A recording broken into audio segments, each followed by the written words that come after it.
Hello बच्चों, चलिए प्रश्न बढ़ते हैं। निम्नलिखित समाकलों के मान ज्ञात कीजिए। समाकलन निशान शून्य से पाई बटे दो सीमाएं साइन की घात 2x कोस की घात 3x डी एक्स। मुख्य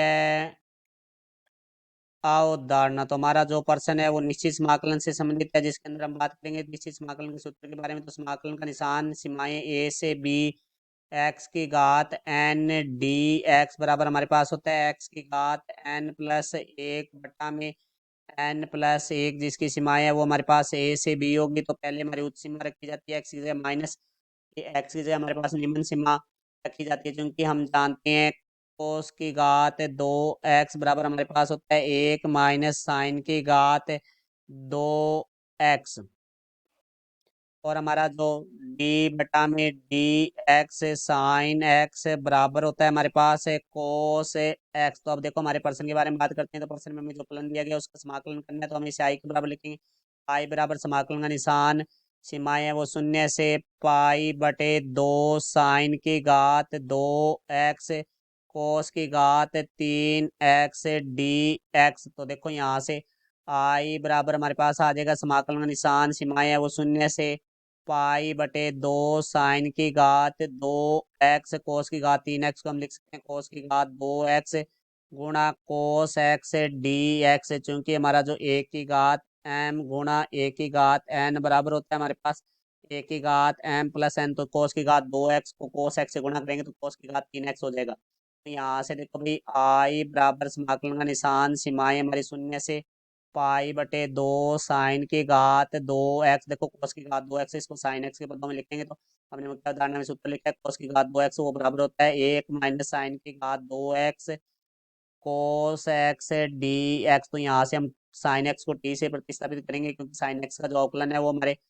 फलन में विद्यमान है। तो यहाँ से लिखेंगे हम साइन एक्स बराबर टी, तो इसका हम एक्स के सापेक्ष अवकलन करेंगे तो डी बटा में डी एक्स साइन एक्स बराबर टी का एक्स के सापेक्ष अवकलन है वो हमारा हो जाएगा डी टी बटा में डी एक्स। तो साइन एक्स एक्स के सापेक्ष जो अवकलन है वो हमारा होता है कोस एक्स डी एक्स, भाग में बराबर से दूसरी तरफ आगे गुणा में हो जाएगा तो बराबर आ जाएगा डी टी। तो यहाँ से अब देखो हमें सीमाएं भी परिवर्तित करनी होगी। तो देखो एक्स बराबर शून्य है तो हमारा टी बराबर आ जाएगा साइन शून्य। तो साइन शून्य का मान शून्य होता है तो टी बराबर आ गया शून्य। तो यहाँ से देखो भाई हमारे पास x बराबर पाई बटे दो है।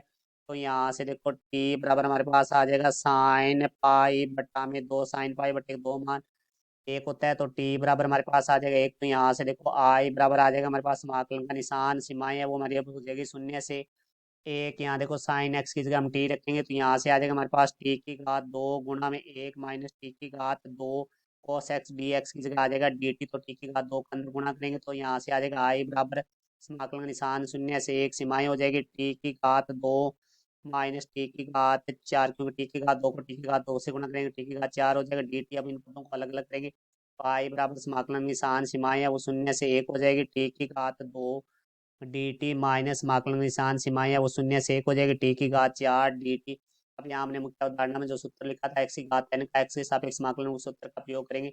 तो आई बराबर हमारे एक की सीमाएं है वो हमारे पास हो जाएगी शून्य से एक, फिर हमारे पास जो निशान है वो माइनस आ जाएगा, फिर टी की घात चार का है टी के सापेक्ष समाकलन है वो हो जाएगा टी की घात चार प्लस एक बटा में चार प्लस एक, जिसकी सीमाएं है वो हमारे पास हो जाएगी शून्य से एक। तो यहाँ से देखो आई बराबर हमारे पास आ जाएगा टी की घात दो प्लस एक है वो टी की घात तीन हो गया बट्टा में तीन, जिसकी सीमाएं है वो हमारे पास है शून्य से एक माइनस टी की घात चार और एक है वो पाँच हो जाएगा टी की घात पाँच बट्टा में पाँच, जिसकी सीमाएं है वो हमारे पास हो जाएगी शून्य से एक। तो यहाँ से देखो भाई आई बराबर हमारे पास आ जाएगा टी की जगह पहले उच्च सीमा रखी जाएगी तो एक की घात तीन बट्टा में तीन माइनस फिर निम्न सीमा रखी जाएगी तो शून्य की घात तीन बट्टा में तीन, फिर माइनस का निशान, फिर देखो टी की जगह हमारे पास उच्च सीमा एक रखी जाएगी तो एक की घात पाँच बट्टा में पाँच माइनस फिर निम्न सीमा रखी जाएगी तो शून्य की घात पाँच बटा में पाँच।